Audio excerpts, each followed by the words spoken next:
अवतार नमो देव देवा, प्रभु नमो मेरु बाबा। अवतार नमो देव देवा, अपार दिव्या कृपा सागरा, सकल चराचर जगदुद्धार। नमो मेरु बाबा, अवतार नमो देव देवा। జోహారులివే శ్రీ మేరు బాబా, మహిని జనించిన మానవ రూప, ఇహ పరానంద జీవనమీవ, భవ భయ భంజన పరమ పావన। నమో మేరు బాబా, अवतार नमो देव देवा।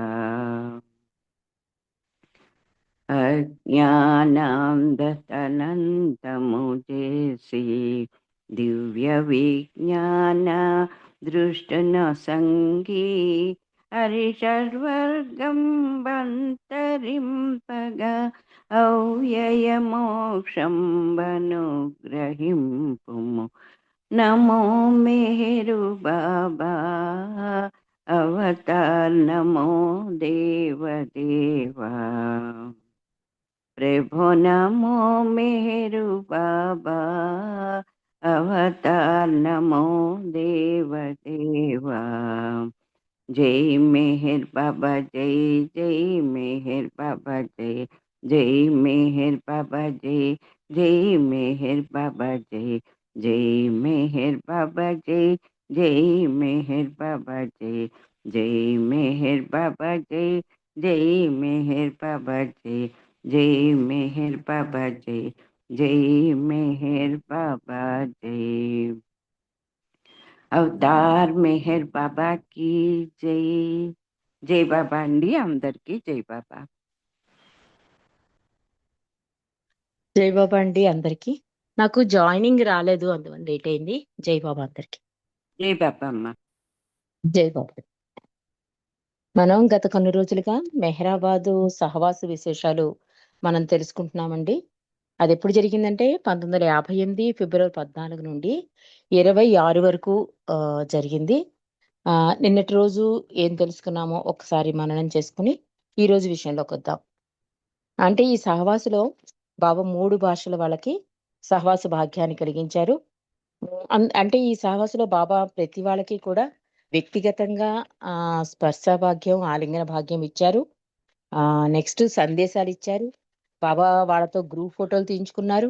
మధ్య మధ్యలో సందేశాల ద్వారా అంటే దొంగ సన్యాసులతో ఎంత జాగ్రత్తగా ఉండాలి, అసలు భగవంతుని ప్రేమించడం అంటే ఏంటి, అసలు సర్వార్పణ అంటే ఏంటి, విధేయత అంటే ఏంటి, ఇలా ఒక అద్భుతమైన సందేశాలతో ఈ సహవాసు నడుస్తోంది.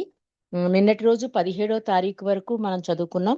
18వ తారీఖు అంటే 1958 ఫిబ్రవరి 18వ తారీఖులోకి వచ్చాం. అది చదువుకుందాం ఈరోజు. అంటే ఫిబ్రవరి 18న బాబా ఎప్పట్లాగే టంచనగా ఉదయం 8 గంటలకల్లా మెహరాజాద్ నుండి మెహరాబాద్కు వచ్చారు. ఆయన అనుకున్న టైంకి కరెక్ట్గా ఉండేవారు. అంటే టైము పంచువాలిటీ బాబాకి ఎక్కువ ఇంపార్టెన్స్ ఇచ్చేవారు. బాబా కూడా అలాగే వచ్చేవారు.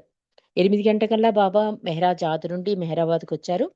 అలా వస్తూనే బాబా సహవాసు వేదికకు పక్కనే ఉన్న తన గదిలోకి వెళ్ళారు. సహవాసీలు భజన గీతాలు ఆలపిస్తున్నారు.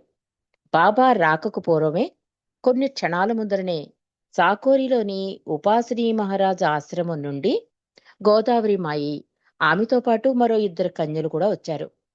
బాబా వేదికపైకి వచ్చాక ముందుగా గోదావరి మాయి, ఆమెతో వచ్చిన 2 కన్యలు అవతారుడి దర్శనం చేసుకున్నారు. ఆ దర్మిల బాబాకు కుడివైపుని ఏర్పాటు చేసిన కుర్చీలో గోదావరి మాయి కూర్చుంది. అంత క్రితం వరకు వేదికపై బాబా పక్కనే ఏర్పాటు చేసిన కుర్చీలో కూర్చోమని సహవాస నిర్వాహకులు ఎంతగా చెప్పినా గోదావరి మాయి కూర్చోలేదు. పూణే భజన బృందం బాబాకు హారతి పట్టారు. హిందీలో ఉన్న హారతిని వారు గానం చేశారు. హారతి జరుగుతున్నంతసేపు బాబా తన చేతి వేళ్లను కదిలిస్తూ తన విశ్వ కార్యక్రమాన్ని నిర్వహిస్తున్నట్లు కనిపించింది.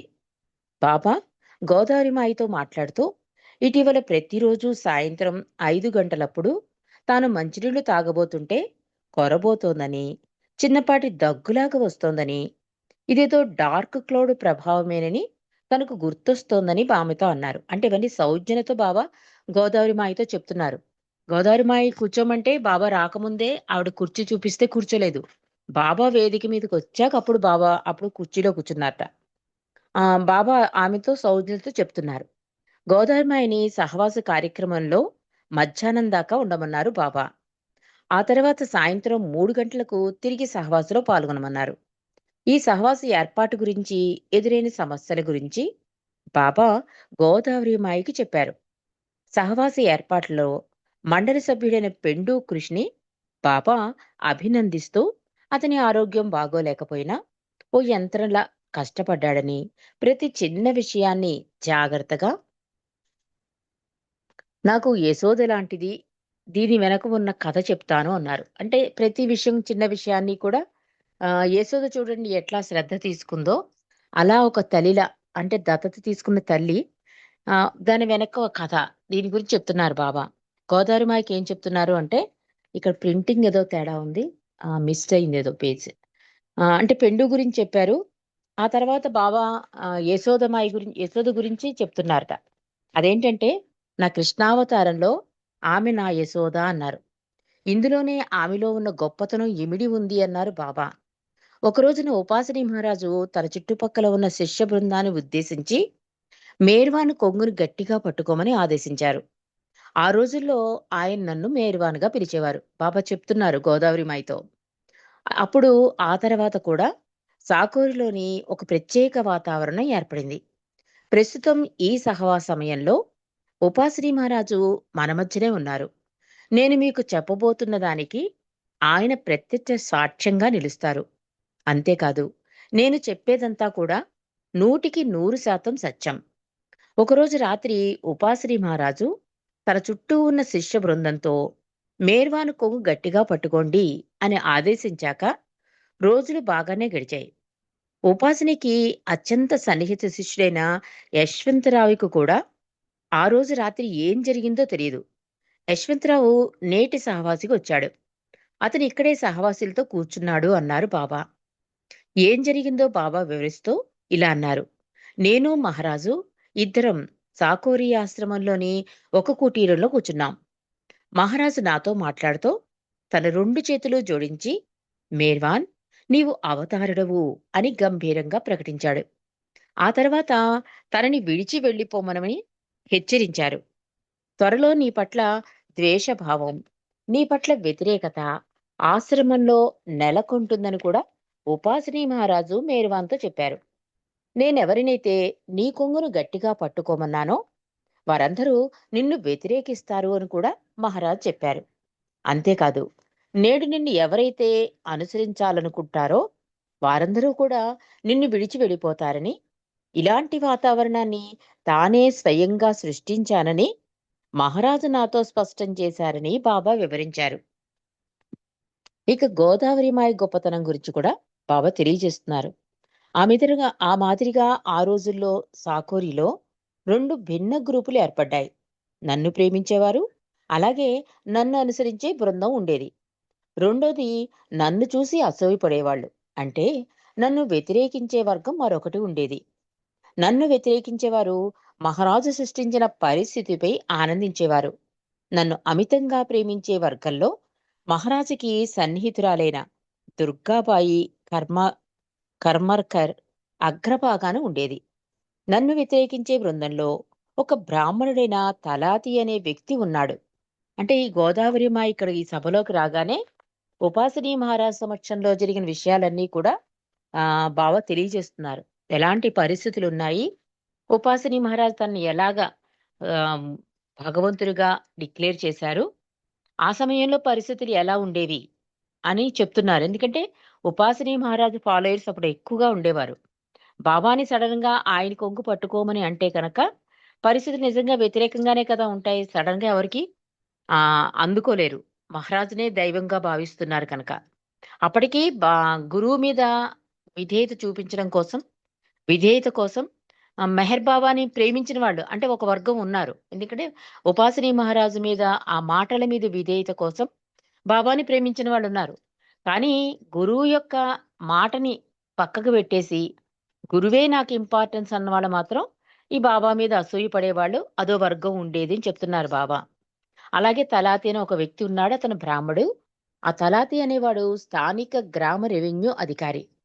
ఆనాడు ఈ 2 వైరీ వర్గాలు నా పట్ల ఎలా ప్రవర్తించాయన్న విషయంపై మరింత వివరంగా నేనిప్పుడు ప్రస్తావించను కానీ, నేను గోదావరి మాయి గొప్పతనం గురించి నేనిక్కడ ఒక్క మాట చెబుతాను అన్నారు. అంటే చాలా దారుణమైన పరిస్థితులే జరిగాయి ఉపాసిని మహారాజ్ ఆశ్రమంలో. అవన్నీ నేను చెప్పను. ఎందుకంటే ఇప్పుడు నేను గోదావరి మాయ యొక్క గొప్పతనం చెప్పదలుచుకున్నాను అన్నారు మెహర్ బాబా. మహారాజు ప్రేమను చేరగొన్న గొప్ప వ్యక్తి గోదావరి మాయి. మహారాజుని దర్శించుకునేందుకు వచ్చిన ప్రతి వారు గోదావరి మాయని కూడా దర్శించుకునేవారు. మహారాజు దేహ త్యాగానంతరం నాకు సాకోరిలో మీరు ఊహించలేనంత అనువైన వాతావరణాన్ని గోదావరి మాయి కలిగించింది. ఉపాసిని మహారాజు నా పట్ల ఒక రకమైన వ్యతిరేకతను సృష్టించాడు. ఆ వ్యక్తులు మహారాజు దేహత్యాగం తర్వాత కూడా నన్ను చాలా కాలం వ్యతిరేకించారు. గోదావరి మాయి అత్యంత విలువైన ఓ మణిరత్నం వంటిది. ఆమె నేడు మహారాజు స్థానంలో కూర్చుంది. నేడు ఆమెను ఎందరో ప్రేమిస్తారు. మరెందరో ఆమెను ఆరాధిస్తారు. మహారాజు నా పట్ల ఒక వ్యతిరేకతను సృష్టించాక గోదావరి మాయి నన్ను సాకోరికి ఆహ్వానించడానికి, నన్ను ఆరాధించవలసిన అవసరం ఏముందని బాబా ప్రశ్నించారు. ఆమెకు ఇప్పటికే గొప్ప పేరు ప్రఖ్యాతులు లభించాయి. యావత్ దేశంలో ఎందరో శిష్యులు ఆమెకు ఉన్నారు. మహారాజు స్థానంలో ఆమె కూర్చుంది. అయినప్పటికీ ఆమె నాకొక స్నేహపూర్వక వాతావరణాన్ని సాకోరిలో కల్పించింది. నేను మరలా చెబుతున్నాను. గోదావరి మాయి నన్ను దత్తత తీసుకుంది. ఆమె నా యశోదాదేవి. ఆమె దయ, కరుణ, అణకువ, వినమ్రత వంటి గొప్ప లక్షణాలున్న గొప్ప మనిషి గోదావరి మాయి. ఆమె నన్ను ప్రేమిస్తుంది, ఆరాధిస్తుంది, నాకు ఆరతి పడుతుంది. అదే సమయంలో ఎంతో అణకువ, మరెంతో విధేయత ఆమె సొంతం. నేను ఆమెను అమ్మా అని సంబోధిస్తాను. అయినప్పటికీ ఆమె నాకు పాదాభివందనం చేస్తుంది. ఇదంతా ఆమె గొప్పతనం కాదా అని బాబా సహవాసిని ప్రశ్నించారు. నిజంగానే మహారాజు ఉపాసిని మహారాజు స్థానం ఆవిడకి ఇచ్చారు అంటే నిజంగా ఆవిడ చాలా ఆ గుర్తింపు పొందింది కదా! కానీ అవన్నీ వదిలేసింది ఆవిడ. బాబాకే ఇంపార్టెన్స్ ఇచ్చింది. ఎందుకంటే ఉపాసిని మహారాజ్ చెప్పిన మాటకి కట్టుబడి ఉంది. అందుకని ఆయన కొంగు వదలలేదు. అంత అద్భుతంగా బాబా యందు విధేయత, ప్రేమ చూపించిందని బాబాయే చెప్పుకుంటున్నారంటే ఎంత అద్భుతమైన ఆత్మో చూడండి. పైగా అమ్మా అని పిలిచేవారట. అయినా కూడా ఆవిడ ఆయనకి పాదాభివందనాలు చేసేది. కాబట్టి చాలా గొప్పదనం ఉంది గోదావరి మాయిలో అని చెప్పి బాబా గోదావరి మాయి గురించి సహవాసులతో చెప్పారు. 1941 అక్టోబరులో మహారాజు దేహ త్యాగానికి మునుపు నేను ఆయన్ని సాకోరిలో దగ్గరలో ఉన్న కుటీరంలో కలుసుకున్నాను. నేను మహారాజు పాదాలకు వంగి నమస్కరించాను. ఆ సమయంలో మహారాజు ఒక చంటి పిల్లాడిలా కళ్ళంబడి నీరు కార్చారు. ఆయన నేను చేపట్టిన మౌనాన్ని త్వరలో విరమించమని కోరారు. అయితే మౌనం విరమణ చెయ్యలేను అన్నాను. దాంతో మహారాజు నాతో మాట చెప్పారు. మేర్వాన్, త్వరలో నేను దేహత్యాగం చేస్తాను. సాకోరి ఆశ్రమంపై నీ దృష్టి సారించమని కోరారని బాబా అన్నారు. నేను పురాణ పురుషుడను. నా ఆనతి లేనిదే చెట్టుకున్న ఆకు కూడా అటు ఇటు కదలదు. నేను ప్రతి ఒక్కరిలో ఉన్నాను. ప్రతి వస్తువులోనూ ఉన్నాను. మహారాజు దేహత్యాగం తర్వాత గోదావరి మాయ అనుభవించిన కష్టాలు తనకు తెలుసు అన్నారు మెహర్ బాబా. సాకోరిలో మహారాజు ఉన్నప్పటికీ ప్రస్తుతం నెలకొన్న పరిస్థితులకి నడుమ నెలకొన్న వ్యత్యాసం తనకు తెలుసన్నారు బాబా. గోదావరి మాయ పట్ల నేనెంతో ఆనందంగా ఉన్నాను. నేను ఆమెను అమితంగా ప్రేమిస్తున్నానని సహవాసి ఎదుట ప్రకటించారు బాబా.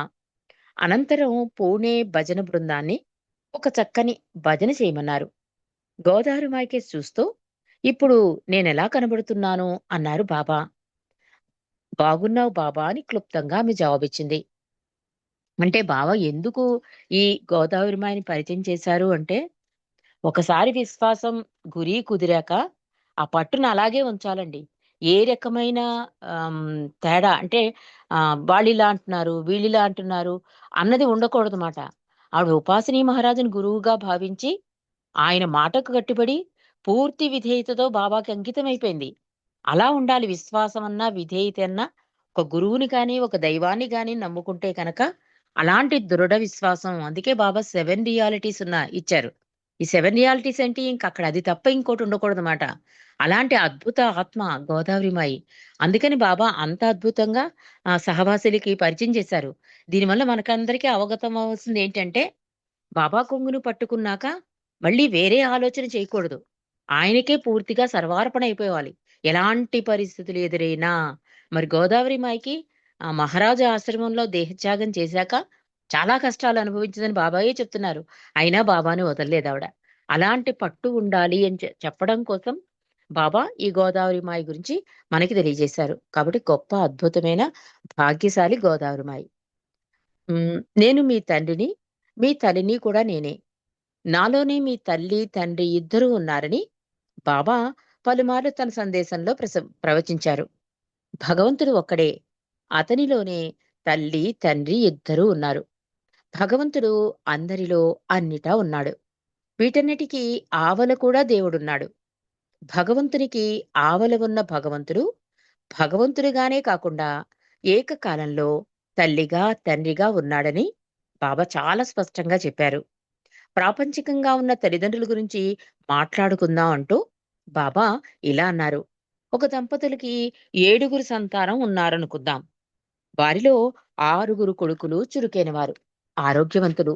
7వవాడు అంటే కడపటివాడు ఆరోగ్యం సరిగ్గా లేక మందమతి, దివ్యాంగుడు అయితే తండ్రి తన 6 తెలివైన కొడుకుల్ని అమితంగా ప్రేమిస్తాడు. కానీ దివ్యాంగుడిపై అతనికి తల్లికి ఉన్నంత ప్రేమ ఉండదు. అదే తల్లికి తన 7వ కుమారుడిపైన తన దృష్టంతా కేంద్రీకరిస్తుంది. మిగిలిన 6 కంటే వికలాంగుడైన 7వ వాడినే ఆ తల్లి అమితంగా ప్రేమిస్తుంది. ఇది లోక సహజం. ఇప్పుడు భగవంతుని కావల ఉన్న దేవుని గురించి తెలుసుకుందాం.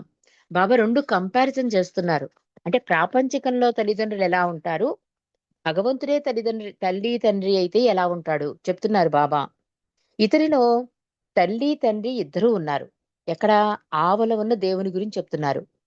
భగవంతునికి ఆవల ఉన్న దేవుని కుమారుడే అవతారుడు. ప్రతి యుగంలోనూ అవతార పురుషుడిగానే జన్మిస్తాడని బాబా హెచ్చరించారు. ఇప్పటి వరకు అవతారుడు స్త్రీగా జన్మించలేదు. భగవంతునికి ఆవల ఉన్న దేవుని కుమారుడే అవతారుడు. ఇంతవరకు అవతారుడు తేజోమూర్తిగా, అత్యంత తెలివితేటలు గల ధీరోదాత్తుడిగానే జన్మించాడు. గత అవతార కాలంలో అవతారుడు ఎంతో ఆరోగ్యవంతునిగా, తెలివితేటలతో జన్మించాడు. తల్లిగా పాత్ర పోషించిన సందర్భం లేదు. ఇదే సమయంలో ఈ అవతార కాలంలో నేను ఈ రూపంలో శారీరకంగా వికలాంగుడిని.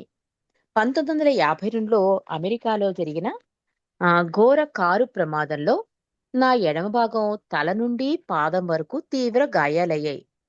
తిరిగి 1956లో సతారాలో జరిగిన కారు ప్రమాదంలో నా శరీరంలోని కుడి భాగం మొత్తానికి గాయాలయ్యాయి. నేను కల్లా కపటం ఎరగని బోళావాడిని. ఆ విధంగా నా దేవుని తల్లికి నేను ప్రియమైన కుమారుడిని. కపటం ఎరుగుని వాడిని. సులభంగా మోసగించబడతాను. మీరు చెప్పేదంతా వింటాను. మీరు ఏది అడిగినా ఇవ్వడానికి వెనకాడను. నా ప్లాన్లు, సర్క్యులర్లు, సూచనలు ఎన్ని ఉన్నా మీరేదైనా అడిగితే దాన్ని తిరస్కరించే శక్తి నాకు లేదు. చివరిగా నేను చెప్పేదేమంటే, ఈ అవతార కాలంలో నేను తల్లిగా, తండ్రిగా ఈ 2 పాత్రలు నాలోనే ఇమిడి ఉన్నాయని అల్లూరి శ్రీనివాస్ గారు మీరు మ్యూట్ చేసుకోండి, డిస్టర్బ్ అవుతుంది. ఇమిడి ఉన్నాయని బాబా తన సందేశంలో పేర్కొన్నారు. ఈ సందర్భంగా మనం ఒక విషయం తెలుసుకుందామండి. ఎన్వివి సత్యనారాయణ గారు చెప్తారు, బాబా దర్బారు జరుగుతుంట బాబా ఎవరైనా నాతో ఏదైనా చెప్పాలనుకుంటే చెప్పుకోవచ్చు అంటే, ఒక అతను లేచి బాబా నా భార్య చనిపోయింది అంటాడు. అంటే ఆహా అంటారు బాబా. నేను మళ్ళీ పెళ్లి చేసుకోవచ్చా అని అడుగుతాడు. అడిగితే వద్దు. ఎందుకంటే అంత చనువు. దైవీ మానవుడు అంటారు అందుకే మెహర్ బాబాని. ఆయన మానవుడుగా, దైవంగా కూడా సహవాసులో ప్రవర్తించేవారు. ఒక తల్లిగా, తండ్రిగా, గురువుగా పాఠాలు చెప్పేవారు. ప్రేమ ఒలికించేవారు. ఆ చనువు కొద్దీ అతను ఏమంటాడంటే, పోనీ ఎవరినైనా ఉంచుకోవచ్చా అని అడుగుతాడు. చూడండి బాబాలో. అంటే బాబా అంటారు, ఈ చెయ్యి రైట్ హ్యాండ్ తీసుకెళ్ళి తన హార్ట్ దగ్గర పెట్టుకొని, అది తీసుకెళ్ళి మళ్ళీ ఆడియన్స్ అంటే ఆ సహవాసికి చూపిస్తూ నన్నుంచుకో అంటారు బాబా. అసలు ఎంత అద్భుతమైన సన్నివేశం అంటే, ఎన్‌వివి సత్యనారాయణ గారు ఇది ప్రతిసారి చెప్తారు. అంటే ప్రతిసారి తలుచుకోవాల్సిన విషయం. నీకు ఎక్కడ ఏది లోటు ఉంటే అక్కడ నన్నుంచుకో అని చెప్పాట తండ్రి. ఎంత అద్భుతమైన అవతారం మన మెహర్ అవతారం. ఏ అవతారంలోనూ చెప్పలేదండి. ఇంత చొరవ, ఇంత ప్రేమ, ఇంత కరుణ, ఇంత దయ అంటే ఫుల్‌ఫిల్ అయిపోతుంది. ఏదైనా లేదు అన్న ప్లేస్‌లో ఆయన్ని పెట్టుకుంటే కనుక అది ఫుల్‌ఫిల్ అయిపోతుంది. కాబట్టి బాబా కూడా ఇక్కడ ఏం చెప్తున్నారు? ఆ రోజు సహవాసంలో బాబా చెప్పింది, ఇక్కడ ఈ సహవాసంలో కూడా బాబా చెప్తుంది ఒకటే. తల్లి లేరా? తల్లి ప్లేస్‌లో నన్ను ఊహించుకో. భర్త లేడా? భర్త ప్లేస్‌లో కూడా నన్ను ఊహించుకో అని చెప్పారు బాబా. ఆ స్థానాన్ని నేను ఫుల్‌ఫిల్ చేస్తానని చెప్పారు. కాబట్టి అంత బాధ్యత ఆయనది అయిపోతుందండి. అందుకే బాబా పూర్తిగా నా మీద ఆధారపడి జీవించు అని ఎందుకు అంటారు అంటే, ఒకవేళ నీకు కష్టమొస్తుంది. నువ్వు పూర్తిగా బాబా మీదే ఆధారపడిపోతావు. నేను విశ్వ కార్యక్రమంలో చాలా బిజీగా ఉంటాను. కానీ నువ్వు నా మీద ఆధారపడ్డావు కదా! నీకు కష్టం కలిగినప్పుడు నేను ఎంత విశ్వ కార్యక్రమంలో ఉన్నా కూడా దాన్ని పక్కన పెట్టేసి నిన్ను రక్షించడానికి వచ్చేస్తాను. అది నా బాధ్యత అయిపోతుంది అన్నాడు తండ్రి. అంటే మనం ఎంతగా ఆధారపడిపోవాలి? పూర్తిగా. అంటే ఒక చంటి బిడ్డ చూడండి తల్లి మీద ఎలా ఆధారపడిపోతుంది. అంటే వాడసలేమీ అడగడు. కానీ తల్లి దృష్టంతా పనులు చేసుకుంటున్నా కూడా, ఆ బిడ్డ మీద దృష్టుంటుంది. వాడు పడిపోతున్నాడా? తాగుతాడా? పడుకుంటాడా? పాలు పట్టాలా? ఆకలేస్తుందా? కడుపు నొప్పా? ఎందుకు ఏడుస్తున్నాడు? పూర్తి దృష్టి. అంటే ఇంట్లో పనులు చేస్తూనూ ఉంటుంది. ఆ బిడ్డ మీద దృష్టి ఉంటుంది. కాబట్టి బాబా ఒక తల్లిలా అంటే తల్లి మీద చంటి బిడ్డ ఎలా ఆధారపడిపోతాడో, అలా నా మీద ఆధారపడిపోమంటున్నాడు. అలా ఆధారపడిపోతే తల్లిలాగే నా దృష్టంతా నీ మీదే ఉంటుంది. ఒక చంటి పిల్లాడి మీద తల్లికి ఎలాంటి దృష్టి ఉంటుందో, నా దృష్టంతా కూడా నీ మీదే ఉంటుంది. నేను పక్కకి నెట్టలేను. నా బాధ్యత అయిపోతుంది నీ సమస్య అంటారు. అందుకే బాబా కూడా మనకి ఏం భరోసా ఇచ్చారు? నీ కర్మ ఫలంలో ఇంటర్ఫియర్ అవ్వను కానీ, దాన్ని తట్టుకునే శక్తిని ఇస్తాను అంటున్నాడు తండ్రి. అసలు ఎంత అద్భుత పరిపూర్ణ అవతారమో మనకి ఈ సహవాసంలో కూడా బాబా ఏం చెప్తున్నారు? అన్నీ తల్లిగా, తండ్రిగా 2 పాత్రలు నాలోనే ఇమిడి ఉన్నాయని బాబా తన సందేశంలో పేర్కొన్నారు. ఈ రీచి కూడా అంటాడండి. అంటే ఫస్ట్‌లో నాకు బాబా గురించి అంత అవగతం కాకపోయినా, రాను రాను ఆయన అన్ని పాత్రలు 100% ఫుల్‌ఫిల్ చేశారు అని చెప్తాడు. తల్లిగా, తండ్రిగా, సోదరుడిగా, స్నేహితుడిగా, గురువుగా, దైవంగా అన్ని పాత్రలు అవతారుడుగా. అన్ని పాత్రలు పరిపూర్ణంగా వచ్చిన అవతారం మన మెహర్ అవతారం. కాబట్టి బాబా ఇక్కడ సందేశంలో కూడా నేనే తల్లిని, నేనే తండ్రిని అని కూడా మనకి తెలియజేస్తున్నారు. మరి మిగిలిన విషయాలు రేపు మనం తెలుసుకుందామండి. అవతార్ మెహర్ బాబాకి జై. రేపు గమనించవలసింది నేను రిటర్న్ జర్నీలో ఉంటాను కనుక, మళ్ళీ 15వ తారీఖు తర్వాత నేను మళ్ళీ బుక్ రీడింగ్ చేయడానికి బాబా నాకు అవకాశం ఇవ్వాలి. జై బాబా అండి.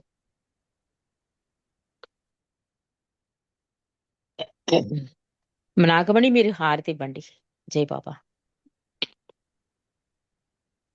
జై బాబా. రజనీ గారు నాకు గొంతు బాలేదు, అస్సలు పెయిన్ గా అవునా? ఉంది. అవును. ఓకే. జై అయితే బాబా. అల్లూరి శ్రీనివాసరావు గారు మీరు పాడండి. జై బాబా. జై మేడం బాబా. రీజన్ చెప్పుకుంటూ పాడుతున్నాం. అవతార్ మెహర్ బాబాకి రీజన్ అదే మేడం, తప్పదు కదా.